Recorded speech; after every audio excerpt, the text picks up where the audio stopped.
ಬೆಳಗಾವಿಯಲ್ಲಿ ಜೋರಾಗ್ತಾ ಇದೆ ಕಬ್ಬು ಬೆಳೆಗಾರರ ಕಿಚ್ಚು. ಕಬ್ಬಿಗೆ ಬೆಂಬಲ ಬೆಲೆ ನಿಗದಿಗೆ ಸರ್ಕಾರಕ್ಕೆ ಆಗ್ರಹಿಸ್ತಾ ಇದ್ದಾರೆ. ನೋಡಿ, 7ನೇ ದಿನಕ್ಕೆ ಕಾಲಿಟ್ಟಿದೆ ಇವತ್ತು ಅವರು ನಡೆಸ್ತಾ ಇರುವಂತಹ ಪ್ರೊಟೆಸ್ಟ್.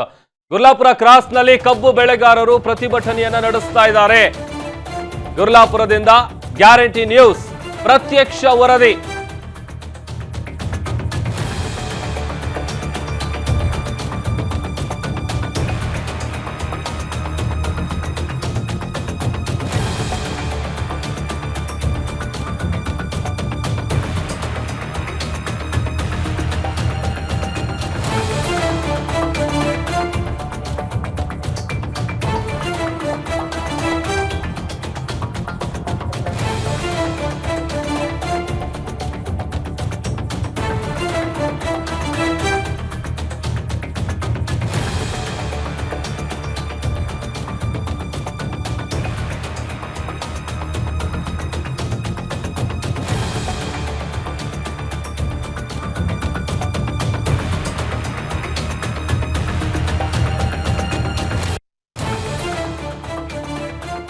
ಬೆಳಗಾವಿಯಲ್ಲಿ ಕಬ್ಬಿಗೆ ಬೆಂಬಲ ಬೆಲೆ ನಿಗದಿಗೆ ಸರ್ಕಾರಕ್ಕೆ ಆಗ್ರಹಿಸಿ ಗುರ್ಲಾಪುರ ಕ್ರಾಸ್ ನಲ್ಲಿ ಕಬ್ಬು ಬೆಳೆಗಾರರು ನಡೆಸ್ತಾ ಇರುವಂತಹ ಪ್ರತಿಭಟನೆ 7ನೇ ದಿನಕ್ಕೆ ಕಾಲಿಟ್ಟಿದೆ. ಗುರ್ಲಾಪುರದಿಂದ ಗ್ಯಾರಂಟಿ ನ್ಯೂಸ್ ಪ್ರತ್ಯಕ್ಷ ವರದಿಯನ್ನ ಕೊಟ್ಟಿದೆ. ಪ್ರಧಾನ ಸಂಪಾದಕಿ ರಾಧಾ ಹಿರೇಗೌಡರವರು ಗ್ರೌಂಡ್ ರಿಪೋರ್ಟ್ ಅನ್ನ ಕೊಟ್ಟಿದ್ದಾರೆ. ರೈತರು ಸತ್ತ ಮೇಲೆ ಬೆಲೆಯನ್ನ ನಿಗದಿ ಮಾಡಬೇಡಿ, ಕಬ್ಬಿಗೆ 3,500 ರೂಪಾಯಿ ನಿಗದಿ ಮಾಡಲೇಬೇಕು, ನಮಗೆ FRP ನಿಗದಿ ಬೇಡವೇ ಬೇಡ ಅಂತ ರೈತರು ಹೇಳ್ತಾ ಇದ್ದಾರೆ. 7 ದಿನ ಆಗಿದೆ, 7ನೇ ದಿನಕ್ಕೆ ಕಾಲಿಟ್ಟಿದೆ. ಇಲ್ಲಿವರೆಗೂ ಸರ್ಕಾರ ಯಾವುದೇ ರೀತಿಯಾದಂತಹ ಕ್ರಮಕ್ಕೆ ಮುಂದಾಗಿಲ್ಲ ಅಥವಾ ಬೆಂಬಲ ಬೆಲೆಯನ್ನ ಘೋಷಣೆ ಮಾಡುವಂತ ವಿಚಾರಕ್ಕೆ ಸಂಬಂಧಪಟ್ಟಂತೆ ರೈತರ ಮನವಿಗೆ, ರೈತರ ಒತ್ತಾಯಕ್ಕೆ ಮಣಿತಾ ಇಲ್ಲ. ಮತ್ತೊಂದು ಕಡೆ ತೀವ್ರ ಸ್ವರೂಪವನ್ನ ಪಡೆದುಕೊಳ್ತಾ ಇದೆ. ಬೆಳಗಾವಿಯಲ್ಲಿ ಕಬ್ಬು ಬೆಳೆಗಾರರು ನಡೆಸ್ತಾ ಇರುವಂತಹ ಈ ಪ್ರತಿಭಟನೆ ದೃಶ್ಯದಲ್ಲಿ ಗಮನಿಸ್ತಾ ಇದೀವಿ. 7ನೇ ದಿನಕ್ಕೆ ಕಾಲಿಟ್ಟಿದೆ. ಬೆಂಬಲ ಬೆಲೆಯನ್ನ ನಮಗೆ ನಿಗದಿ ಮಾಡಬೇಕು ಅಂತೇಳಿ ಸರ್ಕಾರಕ್ಕೆ ಒತ್ತಾಯಿಸ್ತಾ ಇದ್ದಾರೆ. 3,500 ರೂಪಾಯಿ ನಿಗದಿ ಮಾಡಲೇಬೇಕು, ನಮಗೆ FRP ನಿಗದಿ ಬೇಡವೇ ಬೇಡ ಅಂತ ರೈತರು ಹೇಳ್ತಾ ಇದ್ದಾರೆ. ಇಲ್ಲಿ ಬರ್ತಿದಾರಲ್ಲ ಸಂತು, ಇಲ್ಲಿ ಬರ್ತಿದಾರಲ್ಲ ಅವ್ರನ್ನೆಲ್ಲ ಇಲ್ಲಿ ನಿಲ್ಲಿಸ್ಬಿಡ್ರಿ. ಈಗ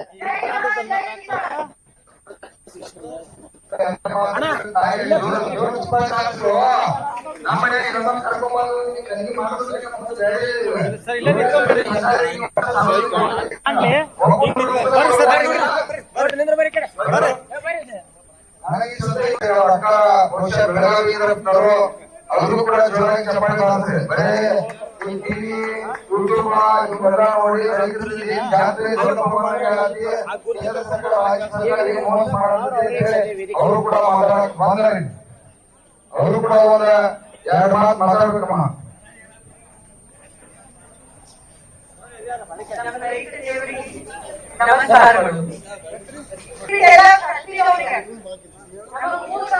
ಇಲ್ಲಿ ಬರ್ತಿದಾರಲ್ಲ ಸಂತು,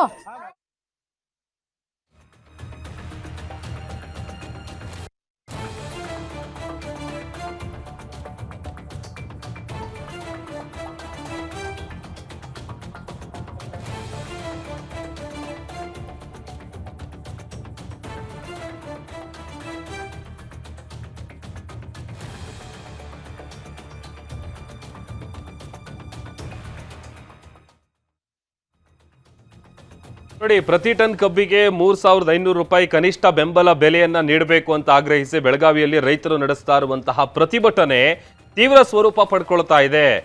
ಮೂಡಲಗಿ ತಾಲೂಕಿನ ಗುರ್ಲಾಪುರದಲ್ಲಿ ರೈತರು ಚಳಿ ಗಾಳಿ ಎನ್ನದೆ ಅಹೋರಾತ್ರಿ ಪ್ರತಿಭಟನೆಯನ್ನ ನಡೆಸ್ತಾ ಇದ್ದಾರೆ. ಅದು 7ನೇ ದಿನಕ್ಕೆ ಕಾಲಿಟ್ಟಿದೆ. ಒಂದ್ ಕಡೆ ನಾವು ಹೇಳ್ತಾ ಇದ್ನಲ್ಲ ಆಗ್ಲೇ, ಬರ್ತ್ಡೇ ಸೆಲೆಬ್ರೇಷನ್ ಅನ್ನ ಮರೆತು ರೈತರ ಹೋರಾಟಕ್ಕೆ ವಿಜಯೇಂದ್ರ ಅವರು ಸಾಥ್ ಕೊಟ್ಟಿದ್ದಾರೆ.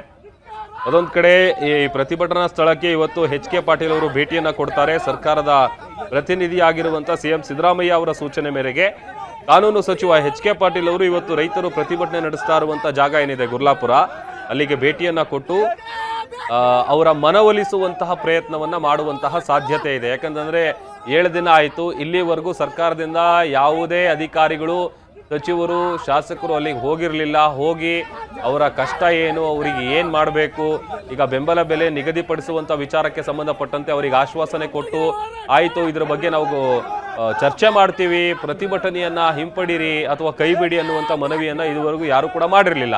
ಬಟ್ ಇವತ್ತು ಸಿಎಂ ಸಿದ್ದರಾಮಯ್ಯ ಅವರ ಸೂಚನೆ ಮೇರೆಗೆ ಎಚ್ ಕೆ ಪಾಟೀಲ್ ಅವರು ಪ್ರತಿಭಟನಾ ಸ್ಥಳಕ್ಕೆ ಭೇಟಿಯನ್ನ ಕೊಡೋರಿದ್ದಾರೆ.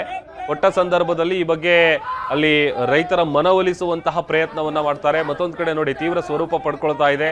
ರೈತರು ನಡೆಸ್ತಾ ಇರುವಂತಹ ಈ ಅಹೋರಾತ್ರಿ ಧರಣಿ 7ನೇ ದಿನಕ್ಕೆ ಕಾಲಿಟ್ಟಿದೆ. ಕಬ್ಬಿಗೆ 3,500 ರೂಪಾಯಿ ಬೆಂಬಲ ಬೆಲೆಯನ್ನ ಕೊಡಬೇಕು, ನೀವು ಕೊಡುವಂತ ನಮಗೆ ಈ FRP ಏನ್ ನಿಗದಿ ಮಾಡ್ತೀರಿ ಅದು ನಮಗೆ ಬೇಡ ಅನ್ನುವಂಥದ್ದು ರೈತರ ಒತ್ತಾಯ. ಆಮೇಲೆ ಈಗಷ್ಟೇ ನಾವು ದೃಶ್ಯದಲ್ಲೂ ಕೂಡ ಗಮನಿಸ್ತಾ ಇದ್ದೀವಿ, ರಸ್ತೆಯನ್ನ ತಡೆದು ಟೈರ್ಗೆ ಬೆಂಕಿ ಹಚ್ಚಿ ತಮ್ಮ ಆಕ್ರೋಶವನ್ನ ಹೊರ ಹಾಕ್ತಾ ಇದ್ದಾರೆ ಪ್ರತಿಭಟನಾಕಾರರು. ಆಮೇಲೆ ಅಂಥವ್ರನ್ನ ಕೂಡಲೇ ವಶಕ್ಕೆ ಪಡ್ಕೊಂಡು ವ್ಯಾನ್ನಲ್ಲಿ ಕರ್ಕೊಂಡು ಹೋಗುವಂಥ ಕೆಲಸಗಳು ಕೂಡ ಆಗ್ತಾ ಇದೆ. ಇಷ್ಟು ದಿವಸ ಆರಂಭದಲ್ಲಿ ಮೊದಲನೇ ದಿನದಿಂದ ಆರಂಭ ಆಯಿತು ಈ ಒಂದು ಹೋರಾಟ. ಆಗ ಶಾಂತ ರೂಪದಲ್ಲಿದ್ದಂತಹ ಪ್ರತಿಭಟನೆ ಈಗ ತೀವ್ರ ಸ್ವರೂಪವನ್ನ ಪಡೆದುಕೊಳ್ತಾ ಇದೆ. ಯಾಕಂತಂದ್ರೆ ಸರ್ಕಾರ ಈ ತರದ ಪ್ರತಿಭಟನೆಯನ್ನ ಮಾಡದಂತ ಸಂದರ್ಭದಲ್ಲಿ ಸಂಬಂಧಪಟ್ಟಂತ ಅಧಿಕಾರಿಗಳು ಸ್ಥಳಕ್ಕೆ ಹೋಗ್ತಾರೆ, ಪ್ರತಿಭಟನಾ ಸ್ಥಳದಲ್ಲಿ ಅವರಿಗೆ ಮನವೊಲಿಸುವಂತ ಕೆಲಸ ಮಾಡ್ತಾರೆ. ಅದು ಯಾವುದೂ ಕೂಡ ಇಲ್ಲಿವರೆಗೂ ಆಗಿಲ್ಲ. ಆಮೇಲೆ ಇವತ್ತು ಎಚ್ ಕೆ ಪಾಟೀಲ್ ಅವರು ಹೋದಂತ ಸಂದರ್ಭದಲ್ಲಿ ಅವ್ರು ಯಾವ ರೀತಿಯಾಗಿ ಅವರ ಮನವೊಲಿಸ್ತಾರೆ, ಅವರ ಮನವೊಲಿಸುವಂತ ಕೆಲಸಕ್ಕೆ ರೈತರು ಬಗ್ತಾರಾ ಇಲ್ವಾ, ಅಥವಾ ಸರ್ಕಾರನೇ ಇವರ ಒತ್ತಾಯಕ್ಕೆ ಮಣಿದು ಆ ಒಂದು ಬೆಂಬಲ ಬೆಲೆಯನ್ನ ನಿಗದಿ ಮಾಡ್ತಾರಾ ಇಲ್ವಾ? ಯಾಕಂತಂದ್ರೆ ಒಂದೊಂದು ಕಡೆ ನಾವು ಗ್ಯಾರಂಟಿ ನ್ಯೂಸ್ ಕೂಡ ಇದಕ್ಕೆ ಸಂಬಂಧಪಟ್ಟಂತೆ ಗ್ರೌಂಡ್ ರಿಪೋರ್ಟ್ ಅನ್ನ ಕೊಡ್ತಾ ಇದ್ದೀವಿ. ಅಲ್ಲಿ ಪ್ರತಿಭಟನೆ ಹೇಗೆ ನಡೀತಾ ಇದೆ ಎಲ್ಲವನ್ನೂ ಕೂಡ